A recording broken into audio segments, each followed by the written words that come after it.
I feel like nervous system regulation is coming onto the radar in terms of us understanding it. But I think for a lot of the emotions that you are describing, whether it's being emotional, having too much stress, or feeling that you're someone who just experiences a bit more anxiety, a lot of that is a learned way of being within our nervous system that we're not even aware of because it's all we've ever known. And a lot of times it's related to your upbringing, right? And how your parents were involved or not involved in your life, and what you had to do and didn't have to do, and your friends. And that's all a big part of it. And there's also this other huge piece, which we were just alluding to, which is your social media, your screen time. Like, these are big deal, right? This kind of light going into your eyes all the time from a screen is not a good idea. And so it's just the amount of anxiety, the amount of stress, I think is just, it's amazing. It's crazy. And so I'm, one of the big things I always talk about with my patients is that if you want to heal, we have to figure out a way to get you more parasympathetic. If you don't get parasympathetic, you are not going to heal.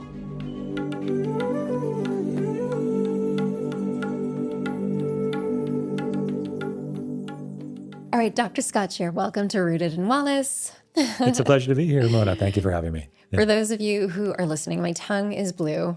So I wanted to try methylene blue. It's been so effective and kind of like in a very gentle, therapeutic way. So my tongue is blue today. There wasn't a better opportunity to do this. So here I am. I love it. So I am also on methylene blue, but I did swallow mine. So there you go. You can swallow it. We can talk about that. But okay. Well, I had to. It looks better this way, but I should have asked you. You have whiter teeth than me anyways. I took a 50-50 chance that you'd do it. All right. So before we get started. Rooted in Wellness, this podcast is all about ancient wisdom in our modern world. It's talking a little bit about my healing journey and really like the magic that came when I fused the worlds together. Sure. So I'd love to know, becoming rooted in your health, in yourself, and in your own wisdom to heal. Are there any practices that you have that help you feel rooted in your health and happiness? Oh, 100%. So I feel your journey, I think acutely because I grew up the son of a chiropractor, always very out of the box. He was always what I thought is crazy, right? Because he was always doing things like meditating and seeing dead people and, other kinds of things that he said. And I was always looking at him like, what's going on with you? But my own journey really, obviously I went to medical school. I did the conventional training and I've done a lot then, but my rooted stuff it starts off observing the things that I saw when I was a child, but I took a very long hiatus until I was in my mid-30s. And then meditation has been a big part of, and learning also just my own personal practices on a regular basis to root myself in, this avatar, these meat suits that we wear and, have to carry around with us all the time. So, and there's programs and there's habits that these avatars need, and you have to be able to align with those and understand, but then also you can move things and change things, but also can be rooted in like the moment as it is. So meditation's been a big piece for me. And understanding that on average, we have about 70,000 thoughts per day. If you're anxious or if you're stressed, it's going to go up to about 120,000. So even if you just have 70,000 thoughts, please don't believe everything that you think, right? And so understanding that, these minds, that our minds are still the same primate minds that have been around for a long time, and our needs and our wants are related to survival and fitness and protection, right? Survival and protection. So that's always reminders for me. So rooted in the ground with meditation and also, having kids as well forces me to get out of my head and roll on the ground and be silly too. Yeah, absolutely. I love that lens that you just gave because a lot of people will talk about meditation being grounding, but to pair it with having, 70,000 thoughts up to 150,000 thoughts a day, just saying that out loud feels exhausting. It is exhausting. I don't even know how they measure this at all, but it's a real thing. It's a real problem. And so when you're anxious and when you're depressed, people don't realize that when you're depressed, you're typically perseverating or just thinking of the same thoughts over and over again. So it may not be 70,000 new thoughts per day, but it's 70,000 thoughts, right? So you could have the same thought 100,000 times or something like that, right? And some people will, which it can be really, really tough. And anxiety, stress, depression, insomnia as well. And actually, this is all related to the brakes of our brain. And this is actually the GABA system.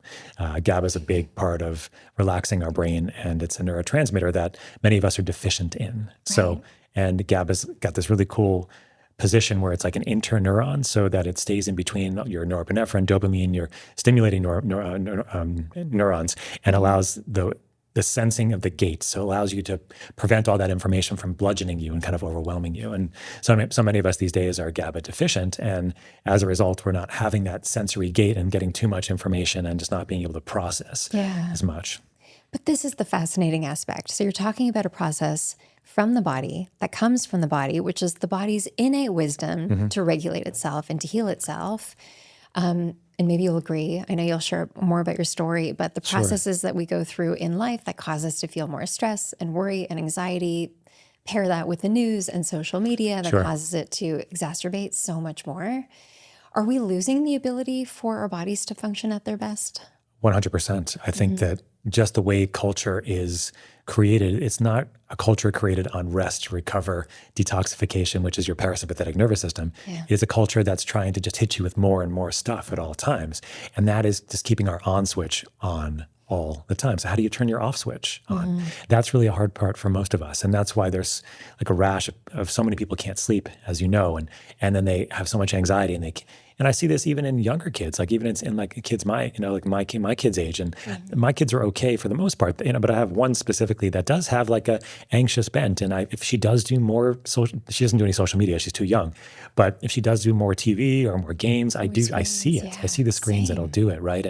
And so it's a challenge. It's a huge challenge. And so one of the drives that I have, and the people that I work with have, is to try to remind people that there should be an off switch, and it's called your parasympathetic nervous system. And GABA is a really big part of that. And if we can support our GABA system, you can see huge amounts of benefit.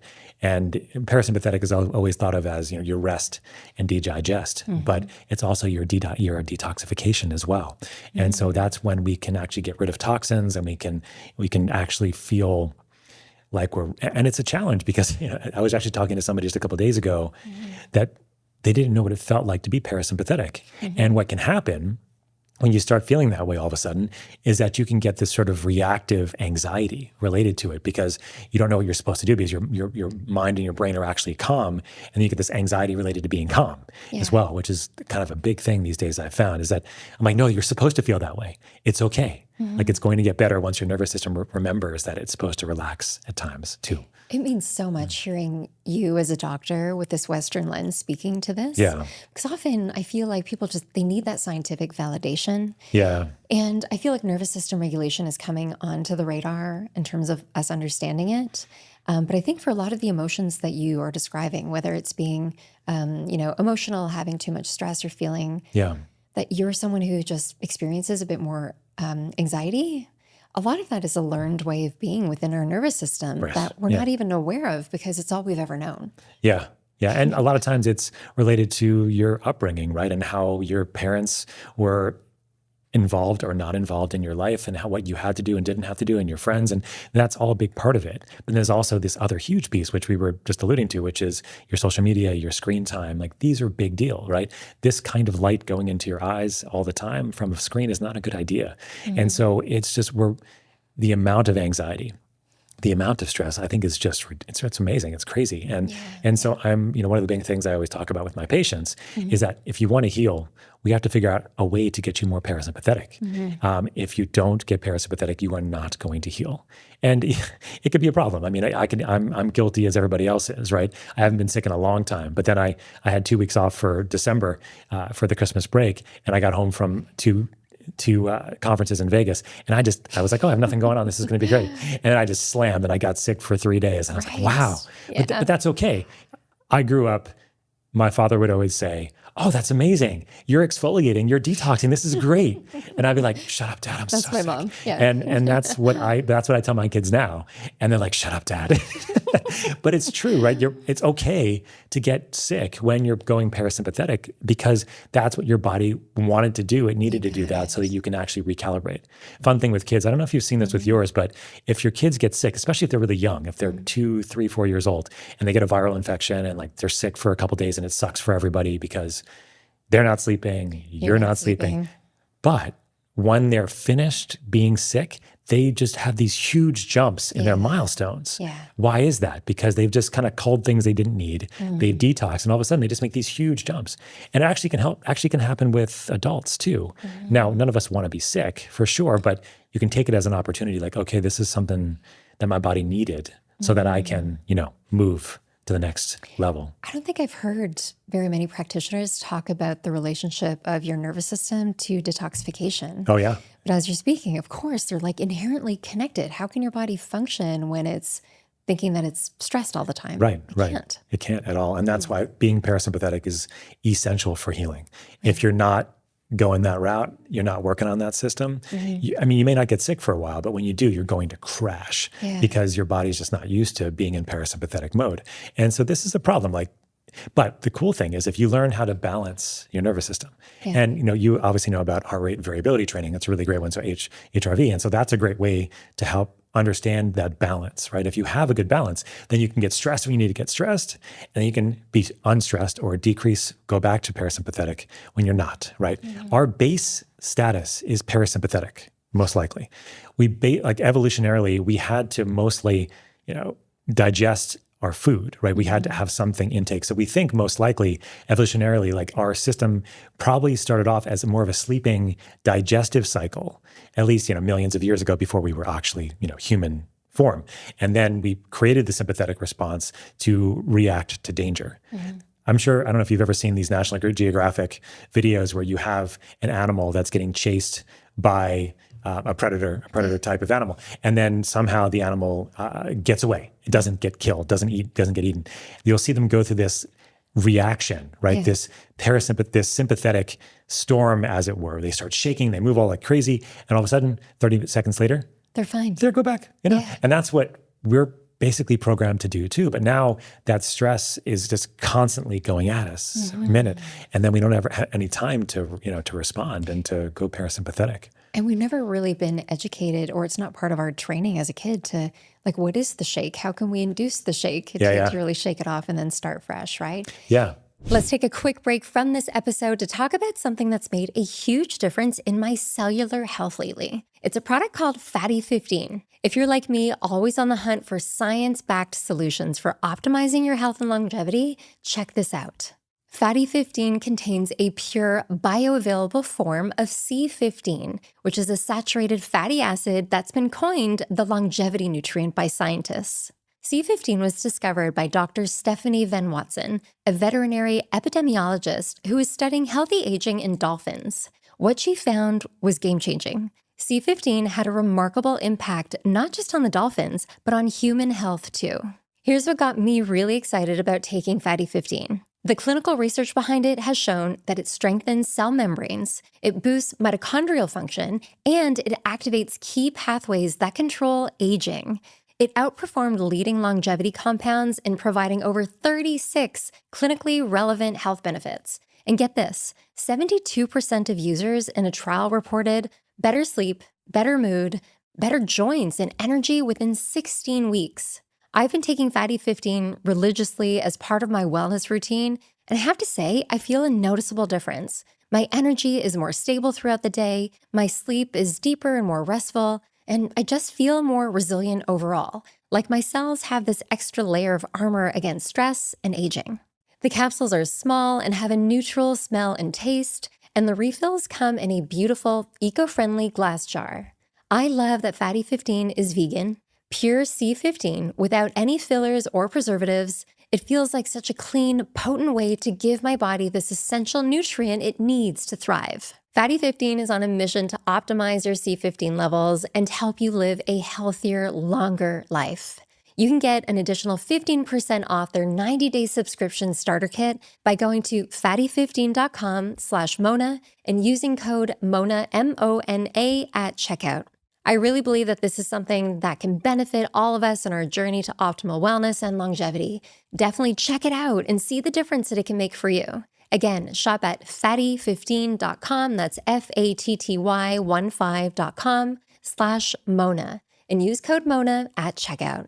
So you mentioned about your little one. Yeah. In your practice, have you noticed that some people are just more inherently susceptible to being more dominant in their sympathetic nervous system? I think that is the case. I think, and there is some genetics that are probably playing a part here. And you'll find that, some kids, I have 4, as you know, and some of my kids are more on the anxiety side. Some of my kids are like really chill, and then some are kind of just even keel, right? And I think, so there is some sort of like nature, nurture, there is some sort of base status, but that doesn't mean that you can't also modify that over time. And I think that it doesn't mean that just because you were quote unquote born this way, that you can't shift things as you understand more about how you respond to things naturally, right? You got it. And so, there's usually like your type A type of people, which are more head driven. They can be anxious, but they're typically more anxious related to not doing as good as they can do, right? That's me. Yeah, me too. And then you have your Hardcore. Yeah, then usually it's the first child, right? And then I'm the first, right? And so, but then you have more that are like heart-centered, more sensitive. Like they can tend to be more anxious because they're just taking in a lot from the world around them and don't realize like what's their emotional status versus what everybody else's emotional status is. And being able to delineate that is very, very difficult. And I see that in a couple of my kids, actually. So they get anxious because they worry about what other people are doing and how other people are feeling and how their response to that. It's like the heart on the sleeve kinds of people. So I think there's a base there, but I don't, I think that it's malleable over time as you understand more of how you respond to things. I couldn't agree more. I think it's all malleable. Yeah. And I wanted to own in on that because you are the first doctor in 20 years since my heart surgery who said that there was a direct relationship with being sympathetic, dominant in my sympathetic nervous system. Yeah. You're the first person to ever say that. Really? I've known that all along. Of course you do. Yeah. Yeah, no, because I think that for many Western doctors, when they're looking at diagnosing something, they want to look for a specific physical issue or imbalance, right? And with the nervous system, it's a little harder to assess and diagnose. Yeah, it's because it's more of there are things to do, but they're not what we would do in conventional medicine, right? Yeah. You're going to get an EKG, great, you have atrial tachycardia, whatever it might be, right? But you don't have like an HRV training, right? Like that's not something that conventional doctors would ever think of, right? So if they did HRV training or HRV testing on you when you were in your 20s, they would have seen, oh, wow, look at that. Like her HRV is like 0, right? And that's because if you have a higher HRV, by the way, that's better for you. Okay. Yeah. And so the HRV is just the balance between what's called your autonomic nervous system, your sympathetic and your parasympathetic system. So, the problem with conventional docs is that they are trained very specifically. And so specialized now overall. And the other problem is that your generalists, so I'm an internal medicine physician, are so freaking busy. So they don't have time really to understand anything more than putting Band-Aids on things most of the time. And the conventional system is also broken as far as it comes to preventative care. Yeah. At the most, you have some preventative care that can happen with your colonoscopies and your breast cancer, but this is more early detection of disease. It's not looking to prevent disease entirely, or in the case, in my practice, which is more of optimizing health is the focus. So instead of focusing on disease or illness, why don't we shift the perspective to optimizing health? If we do that, then anxiety, stress, all that exists, and that may need to be addressed, and that's absolutely okay. But also looking at why foundationally people are having a hard time. Like, are their mitochondria screwed up, right? Can they make energy well? Like, do they have a gut issue? Do they have GI issues as well?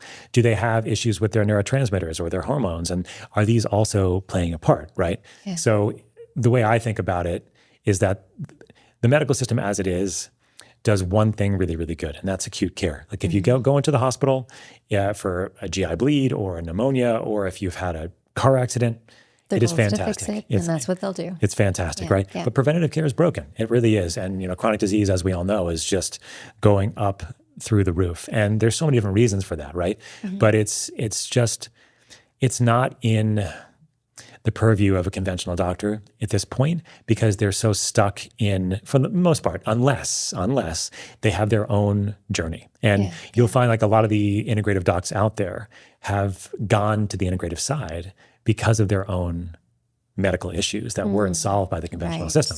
Right. Or you grew up crazy like I did as a son of a chiropractor. Right. But I'm the exception to the rule. Yeah. But most of the docs that I know that have come this way have come because the medical system has failed them or somebody that they love, right? Which is sad, but at least it is an avenue for them to be thinking about, okay, there's got to be something else here, right? Like my son has fatigue and nothing's getting him better. All of a sudden I gave him B vitamins and something just flipped in a switch and his fatigue and his anxiety were better, right? And so I think there's a huge amount that's happening now, which is great in the alternative world, as I would call it, integrative world. And I'm happy to be part of that. So Absolutely. I think it's a gift. Yeah. The more that we can share like the power of integration across these modalities, Yeah. it's a game changer for the future. Yeah. And it's happening. Yeah, I like to say I can talk out of both sides of my mouth, right? Yeah. I can do the conventional thing. I can talk to any doc for the most part, or I can do the alternative thing as crazy and as esoteric as you would like. Yeah. I like both realms. Yeah, me too. Let's go back to that resilience that you mentioned of the body. Sure. And now one of the biometrics. Are you wearing an aura? Do you wear wearables? I am. There you Yeah, go. yeah. So a lot of people are wearing these devices Yeah. to measure reactions within their Yeah. body, HRV being one of them, Yep. right? So maybe give a lens, let's just, from basics, what is HRV? And in terms of a prevention scope, the numbers that you should be looking for. Yeah, so I am wearing a ring as well. I do wear it almost every day, but it's also good. I was just thinking about this recently, like wearing and tracking are really, really important, but don't get crazy about it, people. Oh, I know. I need to take a break. I know. And so like the first thing that I did for a long time when I first got the ring was like, go in the morning, you wake up, check your score, right? See how you did the night before. And then when they changed their algorithm and my deep sleep went down by an hour, I was like, God damn it. But it's probably better because that's closer to what it actually is. Yeah. So what's nice about following data is that you can see trends over time. But I do worry, not in an anxious way, but I worry that people get too reliant on these over time. And then they forget that there's an intuition. The way I would equate it is like, and you grew up the same year I did, like you had maps, right? You had to follow a map, like a physical map and like draw your stuff to like, I was a kid and I was 18 and we went to Montreal with my friends from New York and we had to go on a map, right? And I had this map. So, but now like nobody knows how to look at a map, right? Nobody's even that, like how you get anywhere without a map. It's the same thing and you lose your intuition of like directional space, right? The same thing comes with your sleep or your exercise or your steps or things like that. So just be aware of that because it can also sort of lead to like, oh crap, my score sucks. So today's going to be a shitty day. Exactly. Right? And I tend to, it's like it's called orthosomnia is a name for it, right? The fear of having a bad ring score or whatever. When you woke up feeling great. Yeah, exactly. Right? Yeah. I'm like, oh man, I feel great. But my ring, oh no, what am I supposed to? Day's over. Day's over, gone. God, that's going to be a terrible day. And so I think the data is good, but taking it and then understanding that there is a place for intuition in there. Sure. But HRV is one of those metrics, right? So HRV is one of the older metrics. It's been around for a while. And we know what HRV really is able to do is, as I was alluding to earlier, is to give us a sense of your body's balance between the nervous system, the stress, the sympathetic nervous system, and the parasympathetic rest, digest, detox nervous system. And so your HRV it does go down as you get older. That's a natural process. But there are certain things that can improve your HRV, like exercise can, obviously stress relief can as well. Exercise is interesting because people think, well, that's stressful. But no, actually, yes, it is in the short term, but you're also increasing something called BDNF, like brain-derived neurotrophic factor, and that increases your GABA levels at the same time. Right. And so GABA gets increased as a result of exercise too. So it has this balance, like even breath work, like Wim Hof breath work or something like that. People will talk, that's a sympathetic increase, but if you're also doing some parasympathetic work afterwards, you're going to have a benefit from that. So there's a lot of different things that can do increase your HRV, and there's no like actual like score that's you should be kind of driving at. Really, what's nice about these rings and the other things, you can get a baseline, and then whatever that baseline is, I really don't care what the number is. Then you can work on increasing your HRV from whatever baseline that is. So like, for example, if your baseline if in your 40s, as I am, is like in your like 50 to 60 or 40 to 60, somewhere in that range, and then you have a night where your HRV is 20, like, okay, something's going on, right? Or if your HRV is 70 for some reason that night, like, what did I do yesterday, right? Or was it because I don't know how to do it again? And sometimes you can't repeat it, and that's okay. But it's a nice metric. It's come a long way. When I first started using HRV about 7 or 8 years ago, it was much harder for people to measure, but now it's a lot easier, which is great. And you can find that you can actually increase your HRV very quickly just by doing some slow exhale breaths and improving the parasympathetic tone, right? So that's what I teach my kids. I don't know if you do the same, but yeah. Yeah, I always say with my clients, if they want to see the number go up, do more of the activities that help you change your state from fight or flight to rest and digest. For some, it might be meditation. For other people, it's journaling. For some people, it could be guitar playing. Who knows, right? Right. But what's fascinating for me when we put this on the lens of prevention, for a lot of my clients who progressively got sick, not knowing what was happening in their body, that HRV number continued to go down. Yep. A couple of years ago, I had mold toxicity. Oh, goodness. Okay. And kept going down, deep sleep going down. And it was a blessing to have this. Right. So you had a metric to look You at. got it, to understand it wasn't just stress. Yeah. Yeah. And that's a big part, right? Is because people think it's just in their head sometimes. And there is often a significant cognitive piece. Let's not lie. Absolutely. However, that doesn't mean there isn't something physical that's going on, right? And I think that that's a big piece. So when I work with people, I'm interested in your take on this, but I always find that I know within about 30 seconds to 5 minutes tops whether I'm going to be able to help them physically, because my work is mostly looking at optimized vitamins, minerals, nutrients, cofactors. It's looking at testing and then diet and lifestyle. But if there's a significant not psychosomatic, but psychological component to it, I'm not going to be able to shift any of those things until they start doing some of the psychological work first, no matter what's going on. I mean, it could be something like, oh, I just need to give you like a vitamin and you're going to be, then it's going to optimize your B vitamins. No, it's not going to work. It's just not going to work. And I've been amazed and obviously burnt when I was first starting practice, like, oh, we can just shift things a little bit here and make it work. But I mean, sometimes that does work. Sometimes you can have them feel like a little bit better. And then all of a sudden they're more motivated to do maybe some psychological care or some additional work there, which sometimes can work, but you're not going to get them where they want to go without looking at that psychological piece. And that's been a big thing. So like, I don't like to tell people that I don't want to work with them. It's more that I think that they need to do some additional work before we start, optimizing, and really digging deep into their foundational biomarkers and things. So, yeah. I learned that lesson very early on, which is why I ended up going into NLP. We need to show up and talk about. Have you been doing that all the time to me, this whole podcast? Yes, subconsciously. The way that I ask questions and the tone of my voice. Of course, there you go. But I realized that, I'd show up to these calls to talk about supplement protocols and types of foods and recipes and stuff like that. But we would spend 60 minutes of, a client would be in tears talking about their childhood or their stress. So it's like, well, obviously this is why you can't make healthy choices. Exactly. Yeah. You know what to eat. I think the bulk of the population knows what the healthier option is. Yeah. But the deeper rooted question is, why aren't you choosing that for yourself? And that's what we have to address. So this is where you and I would work really well together. Yeah. So going back, that word resilience, I love that so much. And let's shift gears then and talking about oxygen. Sure. Yeah. So from, Vedic wisdom, and when we think about yoga and breath work, we think about, we'll call our air, our life source energy, right? It's our life force that we breathe into our body that can change our state.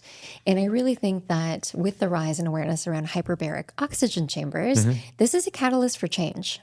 But it's something that's also rooted in wisdom for the body to heal itself. So this is like a great merge of modern with ancient. So I would agree with you. Yeah. Tell us a little bit about what a hyperbaric oxygen chamber is. Do you say HBOT? HBOT, Yeah, so HBOT, people know exactly what it is. Yeah. And what was your path to kind of get into this modality for healing? Yeah, so it's an interesting technology, and it's been around for a long time, actually. I got involved and interested in medical school, actually. So I went to medical school, as I mentioned, the son of a chiropractor, and I knew I didn't want to go into a regular field, one where you could make tons of money out the gate, but it really wouldn't serve what I really felt I was going into medicine for. So I got tantalized by high price salaries of being a dermatologist or gastroenterologist. I thought I might be a GI doc for a little while. But then I kind of knew down deep that that's not really what I was here for to do. And interestingly enough, I was in a trauma center in Baltimore, and it's a place called the Shock Trauma Center. It's one of the biggest shock and trauma centers in the world. Baltimore is well known for its shock and trauma. The Navy, actually almost all the military branches go there to train because of all the gunshot wounds, basically. And so I saw some gnarly things. But down in the basement, they have a very large hyperbaric chamber. And this chamber is kind of like a submarine-looking chamber. It's called a multi-place chamber. So you can get multiple people in the chamber at the same time and get treated. And you also can have an attendant in there, like if you need to have attending to the patient that's in the chamber. And so I saw some really gnarly things go into the chamber and come out looking not so gnarly. One of them was called necrotizing fasciitis, which is also known as flesh-eating bacteria. So it's a nasty infection. It starts really just eating up skin and bone and everything else. And so this lady had it, and like all of her limbs looked like they were going to need to be amputated, which happens with this particular infection, you have to amputate the area so that the infection stops It doesn't spread. going up. Yeah. And so she went in looking like she was dark and dusty, not in a good way. And she came out looking pink and healthy in like, I think 3 of her 4 limbs, which was much better than all 4 limbs. Right. And so I was like, what's going on? I mean, I was really tired. Okay. We were on call for 30 hours every 3 nights. Oh my God. For 2 weeks. It was intense. And I remember thinking, wow, that was really cool. And then I just wanted to go to bed. And then afterwards I was like, what was going on in the chamber? And my father, at the same time, interestingly, was getting interested in hyperbaric therapy from an alternative perspective, looking at it for autistic kids, because there's a big practice that includes lots of autistic kids and families. And so he was seeing benefit there. I was like, well, there's something here. So I dove into the research and I realized that there was a lot of power in this particular technology to heal in so many different ways that we were not even looking at in the conventional side. So it became obvious to me. I was like, well, I can find a way to bridge the gap between alternative and conventional medicine using this technology, at least to start, and let's see how things go from there. Wow. Yeah. And correct me if I'm wrong, but these chambers are way more accessible in other parts of the world than they are in the US. They are actually more accessible in the US because there's just more of them. Yeah. But they're more accessible in some countries because insurance will cover more indications. Okay. So for example, in Russia, China, and Japan, there's about 70 indications where their insurance will cover hyperbaric therapy. In the US, there's 14. In England, there's 5. In Australia, there's 5. So it's a big challenge from an access perspective, because it does cost money to go into a chamber, a significant amount, depending on the type of chamber you're going into and how often you need to go in. And we can talk about all that if you want. Yeah. But it is now, since the pandemic especially, there's been a lot more interest in hyperbaric therapy. Oh, yeah. And there are just chambers everywhere now. And it's good. It's good, but it's also a bit of a challenge for me because there is nuances in how to use these and how best to access them and how to integrate them with other tools, technologies, and practices. And most of the time, it's just companies selling people chambers no matter what. If they have a wallet, you can get a chamber, right? But is it right for everybody at this very time? And the answer is probably not, actually. And in fact, this is a big issue that I've had in the hyperbaric community, is that I've often said that it's not the right thing to get people in to the chamber all the time right away. I often say it's not if, but when hyperbaric therapy will be helpful. And maybe not now, but maybe in 3 or 6 months when they're really a little bit more well optimized to go in. So, and that's a nuance that is challenging for people in the hyperbaric community to hear, because any community, right? If you have a chamber, you want to use it. But my argument or my response is like, look, if we can get people a bit better optimized before they go into a chamber, they're going to have a much better experience, much better outcome overall. And this all goes down to like what's happening in our cells, right? And this is what's called energy metabolism. And hyperbaric therapy, really what we're doing, and we can talk about the definition, is that we're increasing the amount of oxygen in circulation. And that is a huge amount of catalytic change. But not everybody can tolerate that right away. That's fascinating. And you brought in mitochondrial health too. So it would be beneficial first overall. Don't go into this thinking this is the next thing that's going to be the cure-all, as we tend to do in this side of the world. So let's break down the mechanics. I was trying to do a deep dive last night. Yeah. You can find studies on, brain health, neurological disorders, wound healing, energy production within the body. It's used for athletes. So what is the biological kind of aspect that's happening in terms of making this happen? Yeah. So the quick story is that it's 2 things. In a hyperbaric chamber, we're increasing the amount of oxygen that you breathe, and we're increasing the amount of atmospheric pressure that your body is under. So I like to go through oxygen first because oxygen's easy for the most part. So at sea level, there's 21% oxygen in the air that we're breathing right now. In Colorado, where I live, it's 16% oxygen. Okay. So typically our oxygen is carried on our red blood cells. Red blood cells actually have, fun fact, 1 billion oxygen molecules per red blood cell can be carried on a red blood cell.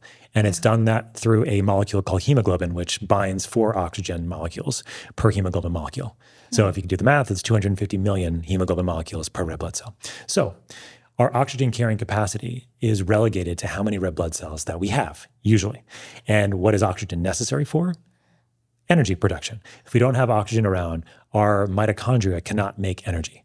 It is called the final electron acceptor of your mitochondria for This oxygen's there, and then as a result of that, we can make ATP, or energy currency. Also, another fun fact, we make about 165 pounds of ATP every single day. So this is a very important process. Okay, so we have oxygen. It's carried on red blood cells. It's getting dumped off into tissue so you can make energy. So how can we increase the amount of oxygen carrying capacity? So you can come visit me in Colorado, stay for about 3 months, and you will have a hormone released called epogen, or EPO for short. That hormone increases the number of red blood cells that you'll have in circulation. You can also take that drug, take it as a drug. And if you've heard of cyclists like Lance Armstrong, he's the most famous, doping is actually taking EPO itself to increase the number of red blood cells you have in circulation. The other way to do that is obviously just to take the drug, or you can actually give yourself a transfusion of red blood cells, and that'll increase your oxygen carrying capacity.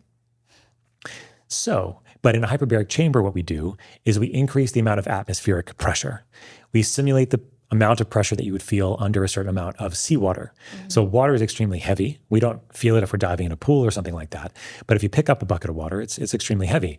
And so what you can do is you can simulate that heaviness in the chamber.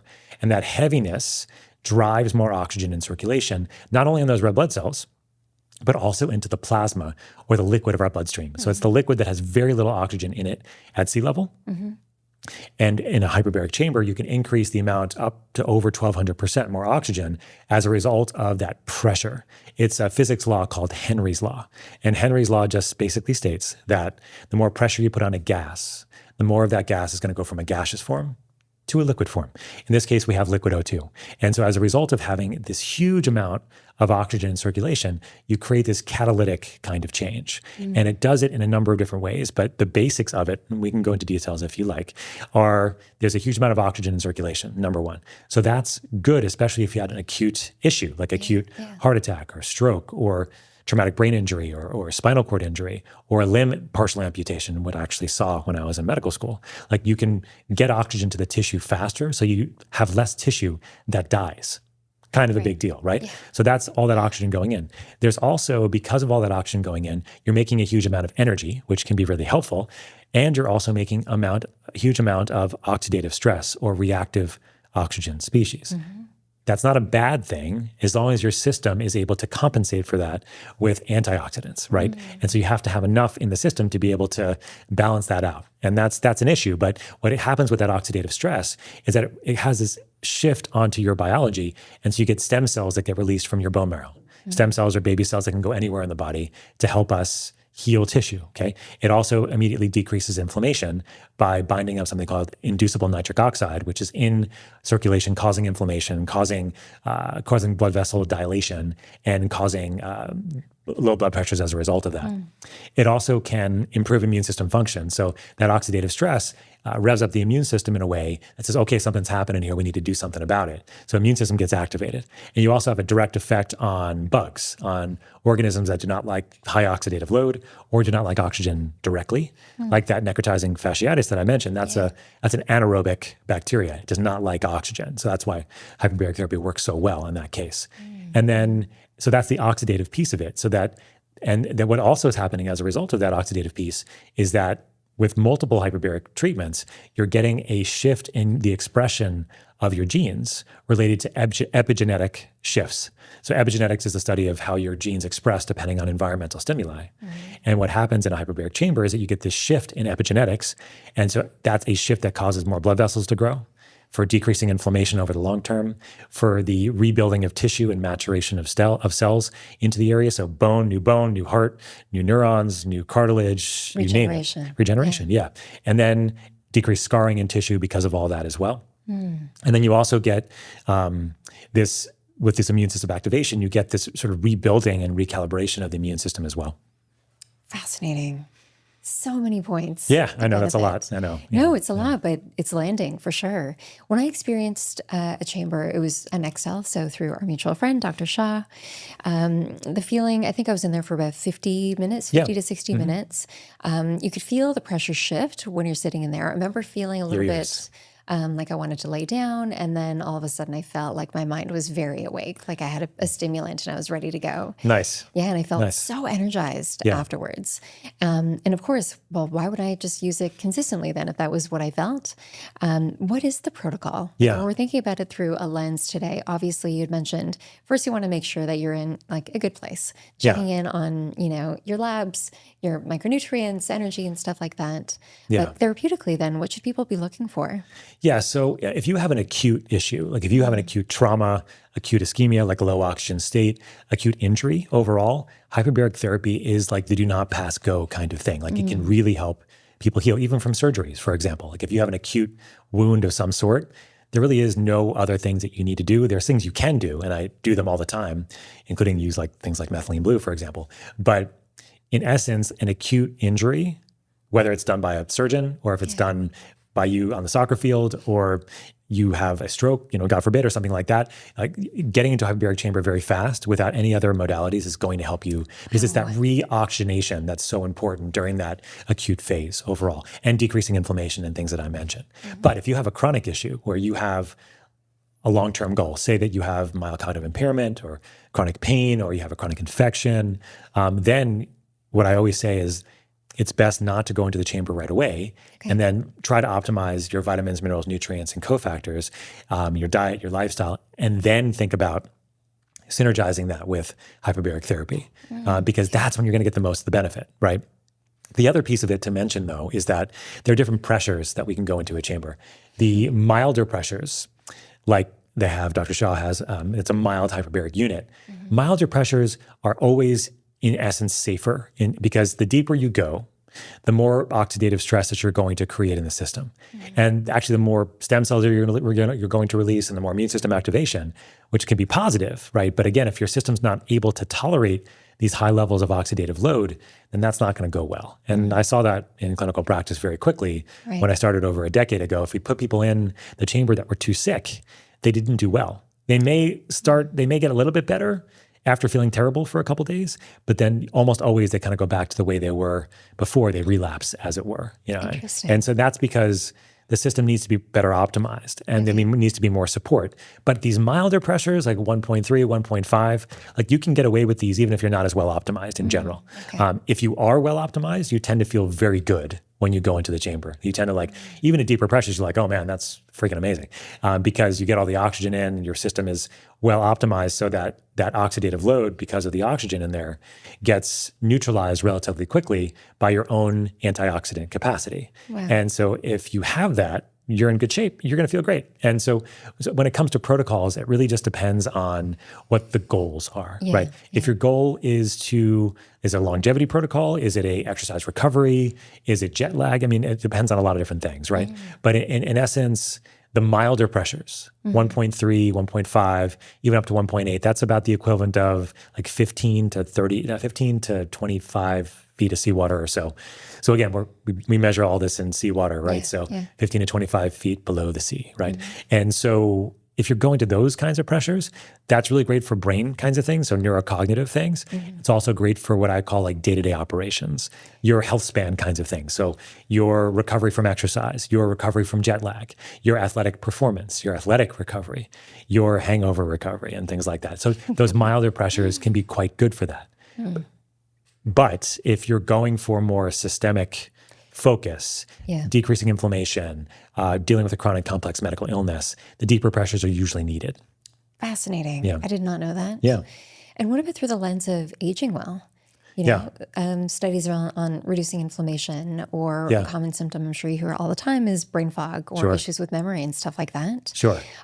Is there like a systemic way? Is it going into a chamber once a week? Do you have to do a series of 6, 10, 12 sessions in order for it to be beneficial? Thank you for reminding me to mention that. So if it's an acute issue, typically 3, 5 hyperbaric sessions in a row, maybe up to 10, can have a huge benefit just accelerating the whole healing process.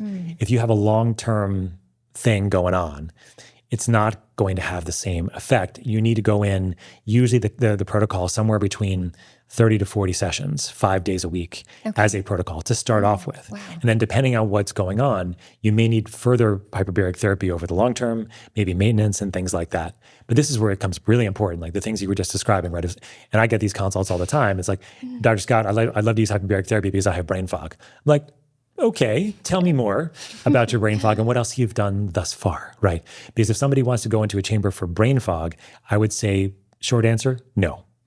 No, because what else are you doing, right? If you're eating McDonald's 4 days a week and you're drinking alcohol every day and you have a partner next to you that's snoring every night and you can't get enough rest, there's nothing that a hyperbaric therapy chamber is going to do long term to help you, right? And so for me, it's always making that, having that conversation, right? And saying, look, these chambers can absolutely help you, but let's work on some of the foundational things first before you spend the money and the time, right?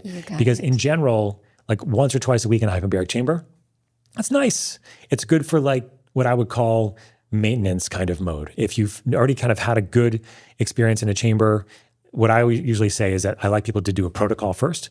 I call it like a startup protocol or something like that, where you do 20 or so sessions in the chamber just to start shifting the physiology. And then you can go in periodically, but in a targeted type of way, I typically say. So what I mean by that is that I like to target hyperbaric therapy when you're more of a maintenance kind of mode to what you're doing that day or that week. So, hey, I'm getting off an airplane. So go ahead, go do 3 hyperbaric sessions.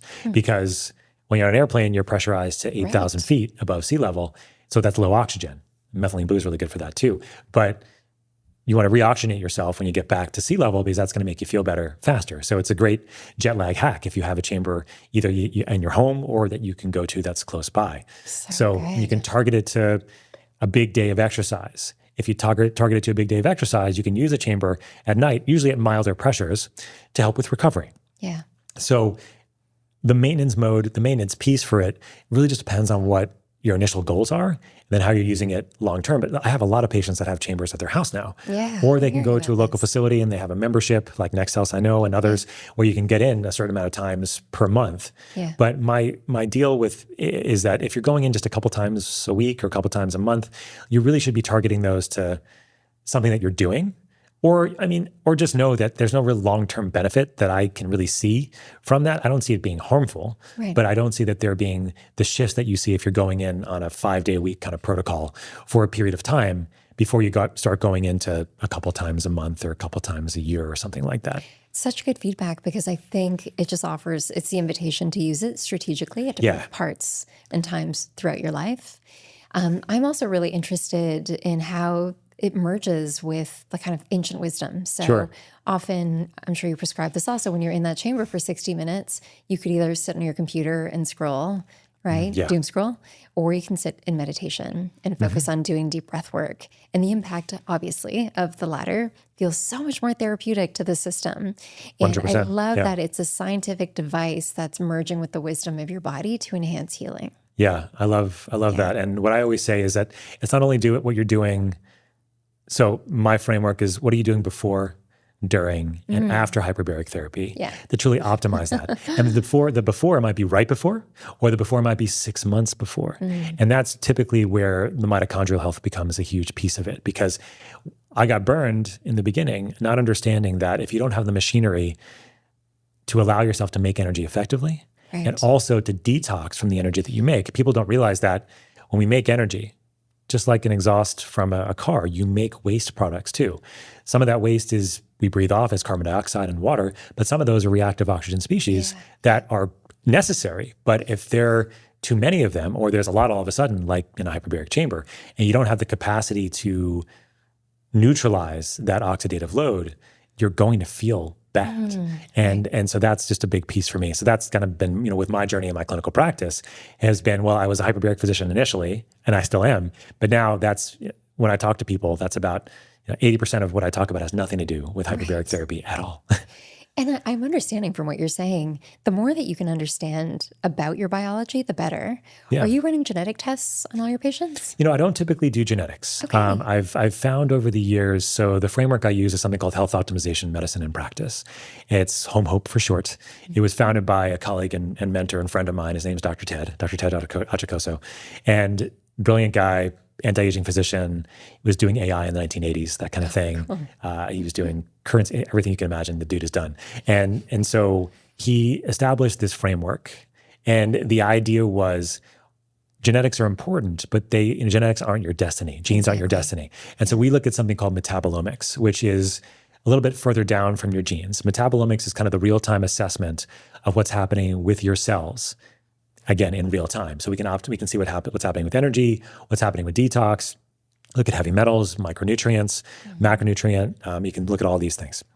So what we do in clinical practice is work on optimizing metabolomic data. And if you're doing that, I'm looking at what the expression of those genes is going to be. So you can look at the byproducts or the aspects of the metabolism for your B vitamins, for example. So you can see, does somebody be vitamin deficient? Well, what are you going to do? You're going to give them probably an activated B vitamin as a result of that. So as you know, with genetics, if you have like your MTHFR, your motherfucker gene, right? That people like to say that you can't methylate your B vitamins, your B12, right? Great, that's fine, but how much are you actually? You don't even know. Like it could be 20% methylation, it could be 75% methylation. You don't know the expression of that. Although the genetic tests are getting better with that now to give you a better sense. But in essence, I don't use genetic testing. I will look at it if my patients have it. And I think it can be helpful as data for patients if they have a family history of dementia, for example, right? For sure. If you have, the alleles that are more prevalent in dementia, for example, like then maybe it's a good idea. So that gives you, well, holy shit, I really need to get my health in order. If that's going to be the type of person you are, that you need that kind of, thing. And so I find that, when looking at metabolomic data, it has truly transformed my clinical practice. Oh, I believe it. Because now I can understand how to optimize those vitamins, minerals, nutrients, and cofactors, and how lifestyle and diet plays a huge part in that. Get directed supplementation, which is so important, and not just taking the next supplement that somebody told you about on Instagram or on social media, which again, we're all guilty of at some point, but then that's okay. But their stack doesn't need to be your stack and shouldn't be your stack, right? Because you are you and they are them. Yeah. And most of them are not clinicians seeing patients, as you and I both know. Yeah, and it's this personalized approach that I think is really important. And the more that you can own your physiology, then you're not looking for sources outside of yourself to try to make you feel better. You know exactly what your constitution needs, right? Yeah. And can I ask, is there a specific company that you would say is leading the way with biomarker testing? Well, I think there's a number of them out there now. Okay. I mean, the one that we use mostly at Home Hope is a company called Genova Diagnostics. What we like about Genova is that they're one of the only companies out there that has done something very special with their ranges of normal. So what is normal, right? What is normal? So do you want to be normal for a 44-year-old, or do you want to be normal for a 20 to 30-year-old, right? Because 20 to 30 is kind of the age when we're, as everybody probably remembers, is that you can do a lot to yourself and still wake up the next day feeling like you didn't do anything to yourself the day before. I mean, I had a roommate in college that could drink himself and like piss and puke the next day. He could run a marathon. Yeah, I mean, he also was Irish, so that was probably part of that. But I mean, so what we do at Home Hope is try to reverse people's biomarkers, their nutrient, hormone, gut, neurotransmitter markers back to the ages between 21 and 30 years of age. And Genova's normal levels or normal ranges are doing that. That's their normals are between 21 and 30.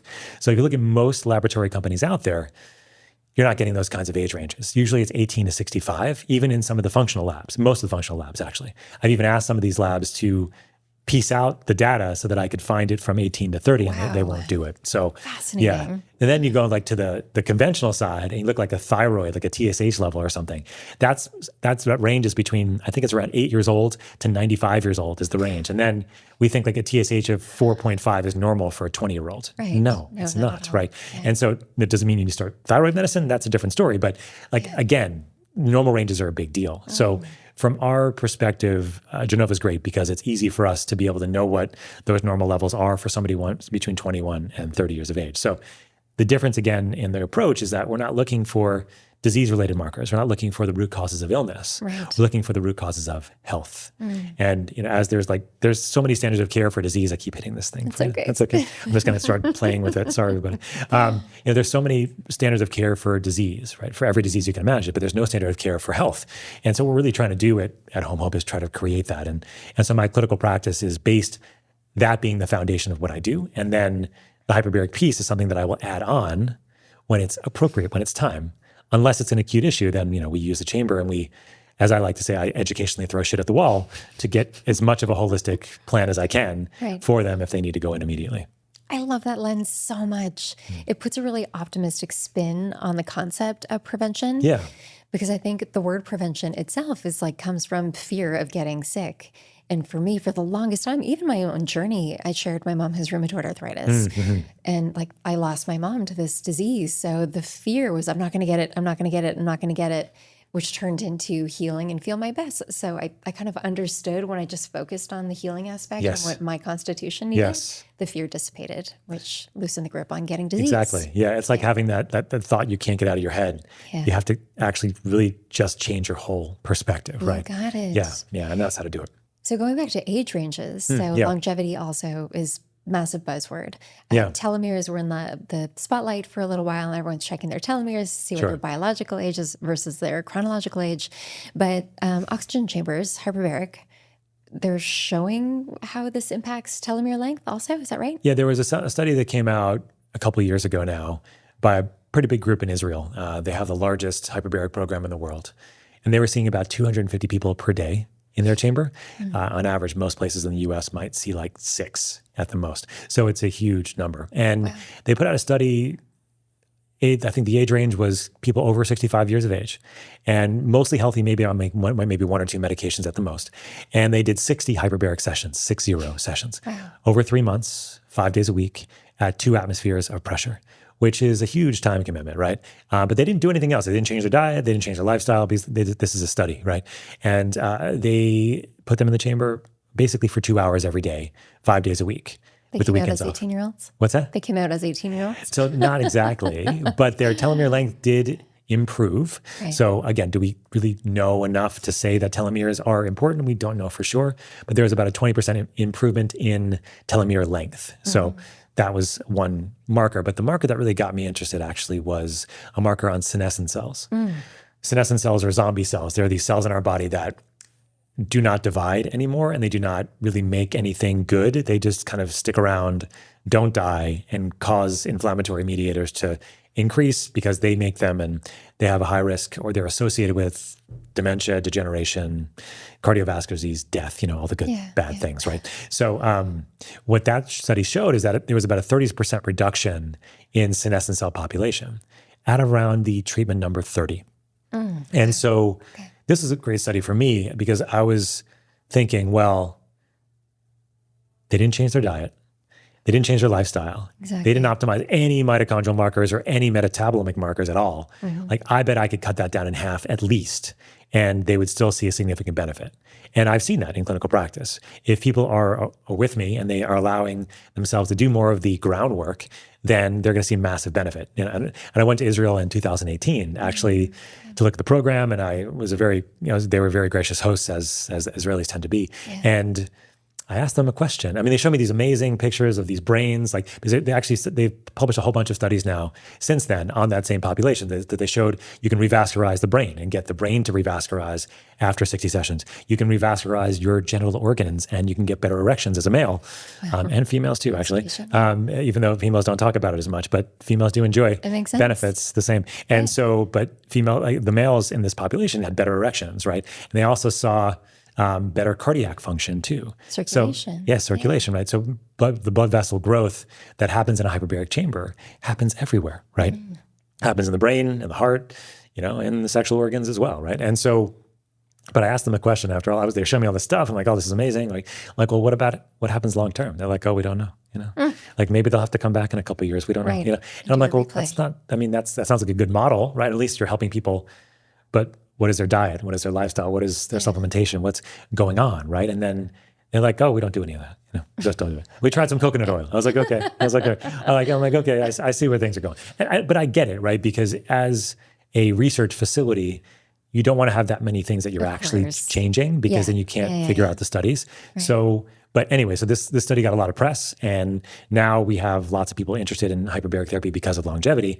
And I think it's a good thing. And I think that we do have a modality here that can truly help people reverse some of those age markers. And there's much more interest in it now, and I'm very excited about it.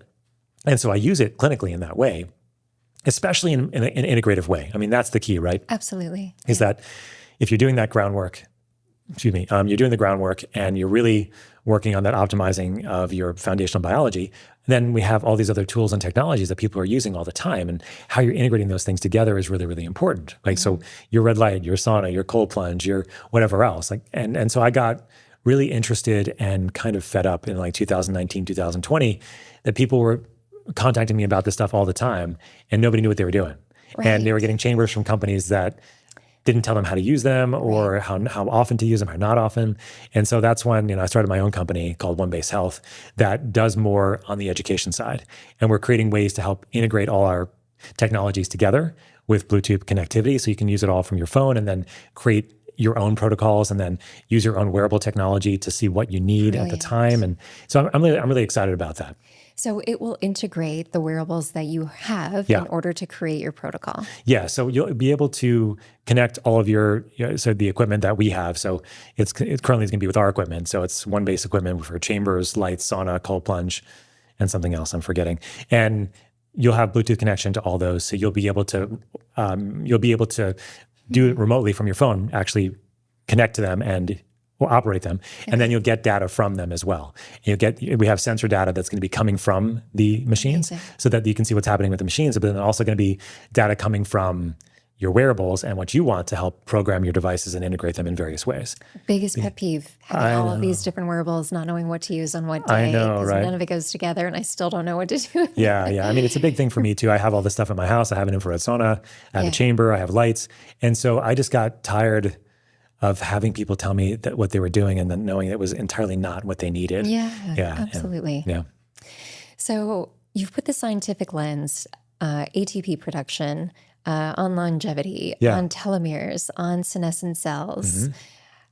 I mean, all science is really pointing to this as being an incredibly therapeutic, kind of coherent treatment that people can go through to experience. I highly recommend it just for the experience alone, as a modality that can really help you shift your body. But also just the feeling of oxygen in your system in a world when we focus so much on stress and anxiety and worry and just knowing that we're not breathing a lot. Till this day, no matter what lecture or class I teach, I just say exhale. And you hear it, it's an audible, like I'm giving or hum permission. with it too. Just do some humming, do some singing. But you don't need the permission to do it. We just need somebody cueing us to do it. So having the experience of what it feels like to be fully oxygenated. And I'm sure you've gotten to this state too after doing lots of breathwork practices or Wim Hof. Like the ability of the body to turn on that healing process, I think is just fascinating. So do you see it as then when we're considering lowering chronic inflammation, but going back to the nervous system talk that we were talking about, what would you say the physiological impact then on nervous system regulation is? So when you're in a chamber, we want to get you as parasympathetic as fast as possible too. So when we were talking about what do you do before, during, and after the chamber, during the chamber experience itself, the key is to try to get you as relaxed as possible.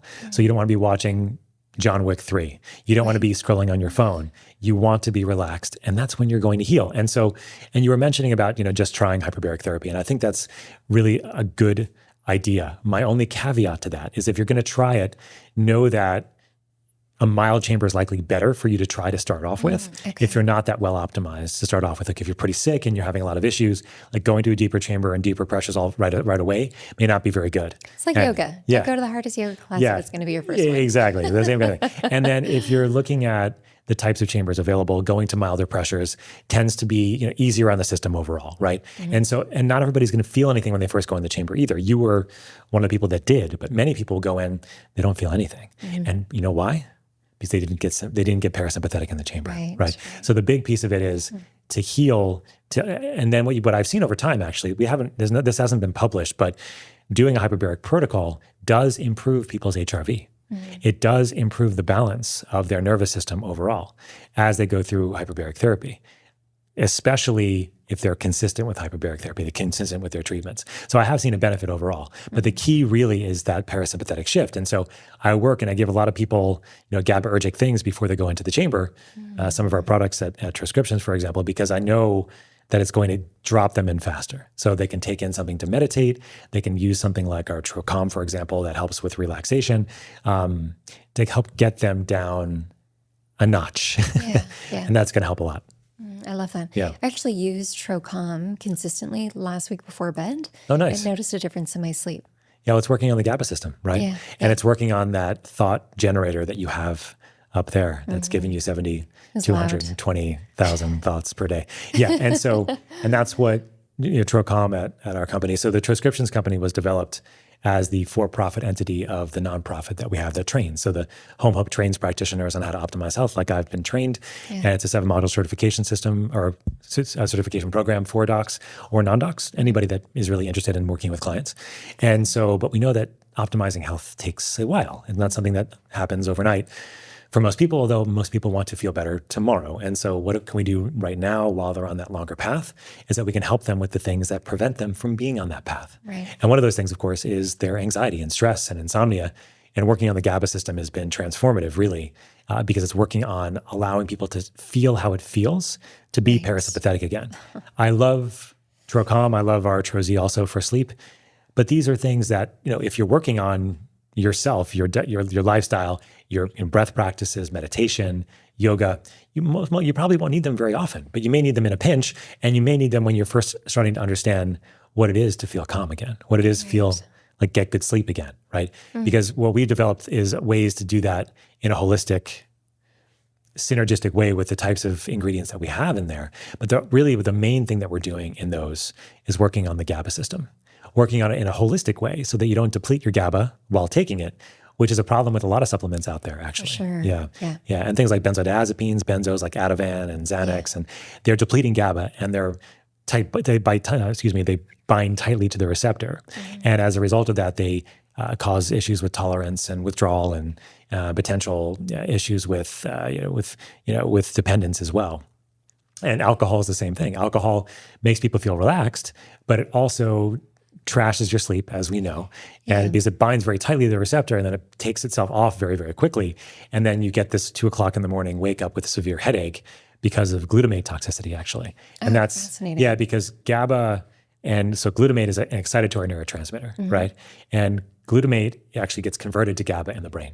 So it's this, and those two themselves are 80% of your brain's neurotransmission. Right. So the other serotonin, norepinephrine, those are your your dopamine superstar neurotransmitters. But there's only 20% of what's going on. 80% is actually glutamate and GABA. And so if you very quickly deplete GABA because you just had a whole bunch of alcohol, glutamate is going to be much higher. Right. And then the conversion requires B6 and magnesium. What do you deplete when you're drinking all that alcohol, right? Both B6 and magnesium. And so you have all this glutamate around, and you wake up with this is like my classic. It's like wake up at 2:00 in the morning with this terrible headache. It's because you just depleted all this GABA and you have all this glutamate around. And the other common example is to go to a Chinese restaurant where they have MSG in the food. And you have MSG and you feel terrible, right? You get headaches, you can't sleep. Absolutely. And that's because of that glutamate toxicity, that glutamate elevation, as it were. So the key for us is try to rebalance the GABA system. And it can take a while. It can take a while to optimize nutrients and the gut. And optimizing that can take months. And so, but working on the GABA system quickly with something like Trocom or like Troz for sleep can be really, really helpful. Yeah, and I really wanted to showcase, there's a time and a place for using modalities like this, but what in your education is so great on it, for somebody who is accustomed to living in sympathetic overdrive, you don't know the difference when you're out of it. It's such a comfortable place. You almost become addicted. Over-caffeinating is your norm. Yeah. So for a lot of my clients, if I'm prescribing something for them to experience the shift, I literally have to send them to acupuncture where they physically can't move, right? Yeah. Or maybe even going to a chamber, Yep. But not taking their cell phones with them. So sometimes we need to just awaken the memory within us. And I think that it's modalities like transcription that can kind of help us get it. It's an on-demand solution, right? And I tell my patients all the time, I hope you don't need these all the time. Absolutely. But they're there for you. I don't use them all the time, but I use them when I'm flying, when I'm on an airplane, and I know it's just it's a hustle to get on there no matter what. And so I use Trocom to help relax and just quiet things down. And I was talking to a friend of mine just recently, maybe about a couple months ago now. She's like, Scott, I was on an airplane. My heart rate was 85 and she's usually like 60. And I took a Trocom. In 15 minutes, her heart rate was back to 60. And she felt the difference. And she felt that just calming of her nervous system being on an airplane. And so that's really, really important. It's great. And then I use a lot of methylene blue on airplanes too. And we can talk about that if there's time. But when it comes down to the GABA system, my hope always is that we can rebalance it naturally over time, nutrient optimize, gut optimize. If you have a lot of gut inflammation, it's going to be a big issue actually, because the main amino acid that turns into glutamate is glutamine. And glutamine is also our primary fuel of our small intestine. And so if you have a leaky gut, a lot of inflammation there, all your glutamine is going to be going to that point, right? And it's not going to be allowing enough glutamate and GABA transition. So, I mean, it's a holistic plan, right? I mean, for me, when I work with people, I'm looking at optimizing all of those things. Their B6, their magnesium, which cause the conversion of glutamate to GABA. But what do you need right now so that we can get you the B6 and the magnesium and heal the gut and things? And Trocon can be great for that. But the other thing to mention also that's important is that GABA supplements do not work, because GABA is too big of a molecule to get across the blood-brain barrier. And so you take GABA supplements and they work for you. It typically means that you took a really high dose of it or you have a leaky blood-brain barrier or a leaky brain. Interesting. Yeah. So what about liposomal? So there are some liposomal varieties, like their Quicksilver brand, for example. Yeah, I've talked to Chris about this, and he's convinced that it can get across because their liposomes are so small. So I think that some liposomal varieties may work. Yeah.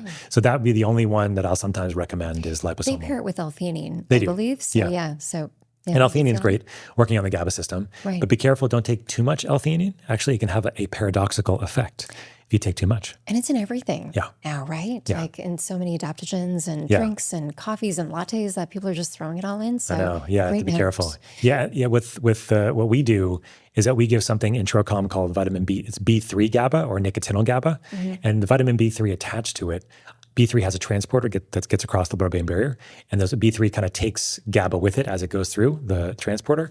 Then it hydrolyzes or breaks up, and so you have a little bit of B3, and you have GABA. So GABA binds, obviously, to the GABA receptor, and B3 is mildly activating, as B3 would be. It's caused, NAD is what it produces, and so you get a mild activation, but you don't feel tired, but you also don't feel anxious. So taking it before bed is interesting. I take it before bed too. Because it quiets those thoughts down. But you don't necessarily feel tired from it. But that's something that you have to get your patients or your clients or you used to, because like most people that take anxiety medications are used to feeling that deadness inside. And that real just sink into the couch kind of feeling. They can get used to that, but it's not really that productive, right? You can take a quarter of Trocom and go to work, and it changes your identity otherwise, right? Exactly. Yeah, it can. So you can take a part, like it's a quarter of the Trocom, and feel like you can actually perform better because your mind is actually not as sympathetically dominant. So you actually can think again. When you're so sympathetically active, your frontal lobe actually doesn't get as much blood flow. And so your executive function, your ability to think and to remember and to recall and to perform, it gets wonky, right? And so taking down that notch, we call it from the boardroom to the bedroom, actually, because also there's something called anxiety of performance anxiety for men as well. And so erection is actually parasympathetic. There you go. Makes sense. Ejaculation is sympathetic, right? So if you're sympathetically dominant, what might happen, right? So and so it's something that we've actually gotten lots of nice reports from couples saying thank you for the Trocom for the bedroom, right? Which is also men nice. in this community are going to be very happy that you're here, and the women. Come on, the women, the women more than the men, I would imagine. Come on. No, I always get the feedback. Where are the men on your show? Where are the men on your show? I'm like, they're coming. So good. It's nice to hear your voice. But it's good for the men and the women together, right? So, but working on that GABA system is just so important, and so we do this nicotinol GABA, vitamin B3 GABA in Trocom, and then it's combined with kava, CBD, and CBG, which are working on, so kava works on the GABA receptor too, just on a separate site. And then CBD and CBG work on the endocannabinoid system, which is our homeostatic balance system in our body, which is a very cool system, but also work on the GABA receptor as well. Okay, so flip into methylene blue nicotine. Okay. And for people who live in sympathetic dominance, how this could be beneficial for someone like them. Yeah, so it's an interesting concept, right? Because what happens really is that if you're always in sympathetic dominance, you're clocking the system at all times. So you're causing a lot of stress on your mitochondria. And so your mitochondria are not going to be able to produce energy as well. And they're also not going to be able to detox as well, because you're causing more inflammation in the system. You're requiring more antioxidant capacity than you likely have. And so what methylene blue can do is it can reset your mitochondria. It can reboot how it functions, reboot the energy production capacity of it, and also can help with the detox side too. So it's got this really cool form we call it a redox cycler. So it's got very few things are like this. And redox cycling means that it can act like an energy enhancer, or it can act like a detox at the same time or in conjunction with each other. There's very few things that do both. Most things will do one or the other. There's very few things that will do both at the same time, or depending on what you need. And it's been around for a long time and has a lot of different additional potential applications. But from a mitochondrial perspective, we know that about 94% of the US population has some element of mitochondrial dysfunction. And the most common reason is insulin resistance, actually. If you have high blood sugars all the time, that's going to affect your mitochondria. But also toxins in our environment, infections, medications, lifestyle, diet, poor sleep, of course. And so if you have a snoring partner, for example, like that's also going to do it. And so like that's going to cause stress and you're going to have good sleep. And so what we want to do really is optimize mitochondrial function, because it's kind of the most important thing you can do for your cell, really. And not every cell is actually created equal when it comes to mitochondria. Some cells have lots of mitochondria and some cells don't have any, actually. One cell in the body that doesn't have any is your red blood cell, actually. And do you know where we have the most mitochondria per cell otherwise? This is Heart? The heart's one of them. The heart, the brain. The brain. And actually the number one is ovaries and sperm. Ovaries? No way. Yeah, your ovaries I've have never heard that. the most mitochondria per cell. Wow. It makes sense, right? Life. Making babies is not a small amount of energy required. And so why is infertility rate, why the rate's going down so much is because of mitochondrial dysfunction and all these reasons why, right? So then your brain, your heart, your liver, your musculoskeletal tissue, you have a huge amount of mitochondria in your muscles kind of in reserve, ready for when you need them. So when you have to run away from something, like your kids. But but mostly it would be like from a lion or something like that. And so it's really important to mind our mitochondria. And as we can do that, we can see transformative things in our patients. And methylene blue has this capacity, as I mentioned, to reboot mitochondrial function, to compensate for any damage that you might actually have, even so severe damage that you would die if you didn't have methylene blue around. Something that I hope nobody ever has, something called cyanide poisoning. I hope nobody has cyanide poisoning. But cyanide destroys one of your complexes on your mitochondria. And what methylene blue can do, it actually can compensate despite that and recycle things like NAD and FAD, which are important for our for energy production, and making it have you some capacity to still make energy despite you not having one of these complexes that work. So, and that's kind of like the most severe thing, but many people here have issues with some of their complexes on that mitochondria, and methylene blue can compensate and reboot, regenerate. And then the awesome thing about it, in addition, I think maybe my favorite thing clinically, is that you can start using it very early on in your journey and use very low doses, 4, 8, 16 milligrams, and slowly titrate that dose. And then you can start seeing changes in people almost immediately as you titrate that dose. And they start feeling better. Their energy gets better. Their brain fog gets better. Their exercise-induced fatigue gets better. Then all of a sudden, everything else becomes easier too. And so it's one of the first things that I'll use clinically now, because some people they can't even tolerate being on B vitamins, right? Because it's just too much stress, too much energy made too quickly, right? How many prescriptions are being written because of lack of energy or poor mental focus? Or absolutely, yeah. And you mentioned nicotine too, right? And nicotine's one of those black what's it called, the black sheep, black sheep. And I really don't want it to be. It doesn't have to be, right? Because nicotine at low doses is well established as an anti-inflammatory, as a cognitive enhancer, as something that can help with memory, recall, focus, all those kinds of things. And so you don't want to smoke it. You don't want to vape it because that's too much nicotine too quickly. And also there's additives in those products that make them more addictive. When it comes down to low doses of nicotine, it's been studied in Alzheimer's and mild cognitive impairment.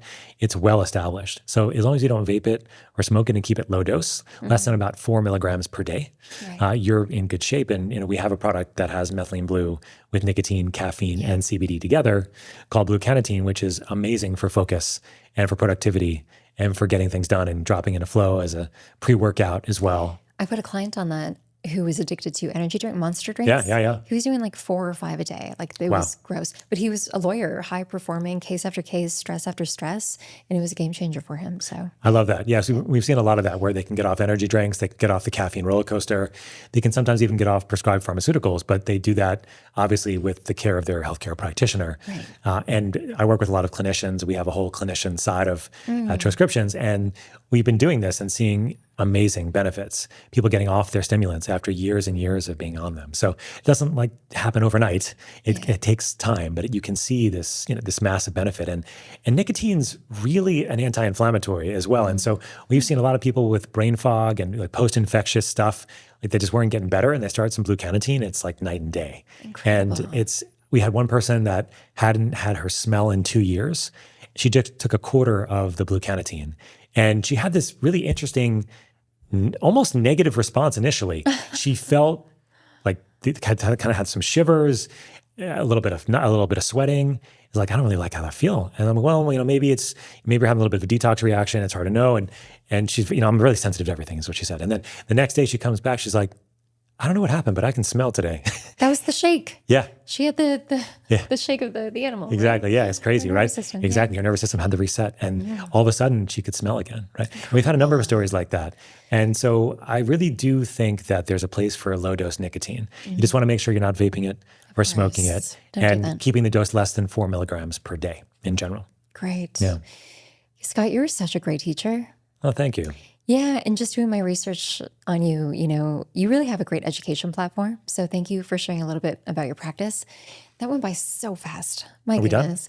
No, it just holy moly. No, we But covered give a me lot too. sense of the process. So for people listening, when they come into working with you as a practitioner Sure. in your organization and home, Sure. yeah, what does it look like? So my clinical practice, as I kind of alluded to throughout this, is an integrative approach to hyperbaric oxygen therapy. But really that's in quotes because sometimes I'll just consult for people doing hyperbaric therapy. And I work with clinics, I work with people all over the world that are just interested in the modality, to use it in various ways. But that's what really kind of evolved my practice into being more focused on health optimization medicine. And that's called Health Optimization Medicine in Practice as our nonprofit organization. So that's Home Hope for short. homehope.org is the website. And it's a training program for practitioners of all types, whether you're licensed or unlicensed, seeing clients or patients, depending on your licensure, to learn how to optimize the health of your patients rather than treating disease. So the focus and the shift is on things like metabolomics or epigenetics or the gut immune system and things like that. But the focus is more on setting disease aside and optimizing the health of the person in front of you, and doing that with reversing their markers to markers when they were 21 to 30 years of age. And so that's what I do in clinical practice. And I work with people all over as well. It's all via telemedicine, all via Zoom for the most part.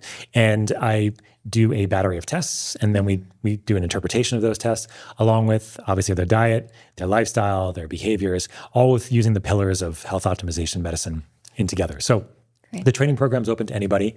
If they go to homehope.org, if you're interested, if you're a practitioner listening, go check it out. We have a number of different modules within that framework. The primary and the foundational one is metabolomics. Amazing. About 3 times a year, we do a cohort so that we have about 10 to 20 students that take it, and we have weekly lessons with the faculty to talk about the lesson of the week, and we have clinical case presentations and journal clubs as well. And so if anybody's interested, they're welcome to come check that out. And so that's the for-profit, the nonprofit arm. That's the homehope.org website and framework. And then we have the Transcriptions Company, which is the for-profit entity that does the supplements and the products that help people right now while they're on the longer path of optimizing their health. And so we talked about a number of them already. The Trocom and Troz are our GABAergic ones, the ones that are focused on that parasympathetic activation and relaxing the nervous system and helping you heal, but also helping you have less anxiety and less stress and sleep better.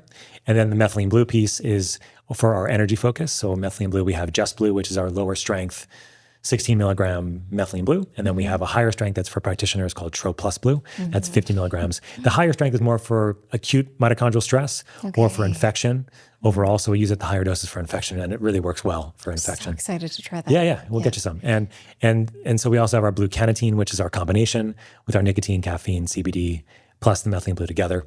And so that's our methylene blue containing products. We also have another one called Tromune, which is for immune system function based on the cordyceps mushroom, but high strength cordycepin, which is a higher potency piece of the mushroom that's about 100 times more potent as an immune system activator. So it's that's at Troscriptions.com and at Troscriptions on Instagram and at homehope.org for the website for the nonprofit. And Awesome.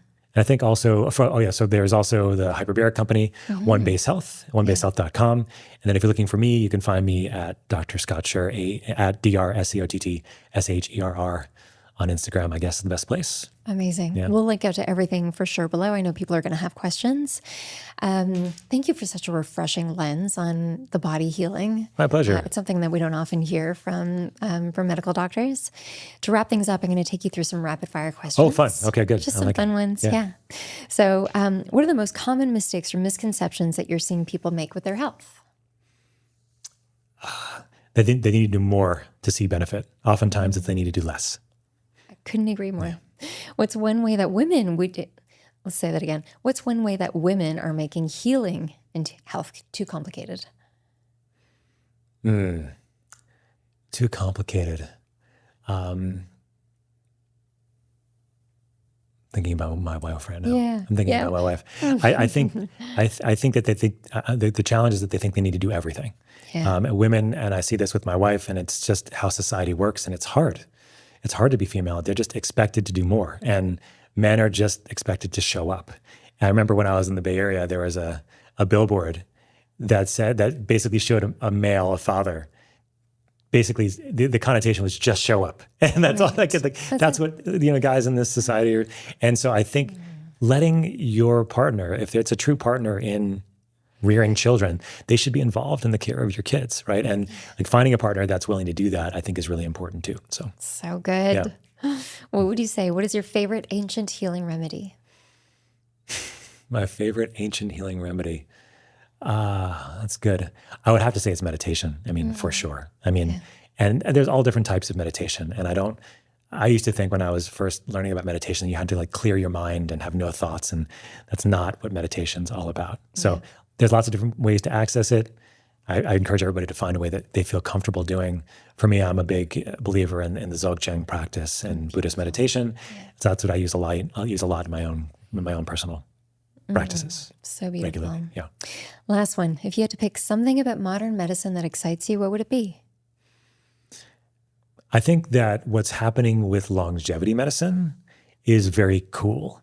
I think that the Brian Johnsons of the world are very interesting, right. And they're very much not the norm and never will be.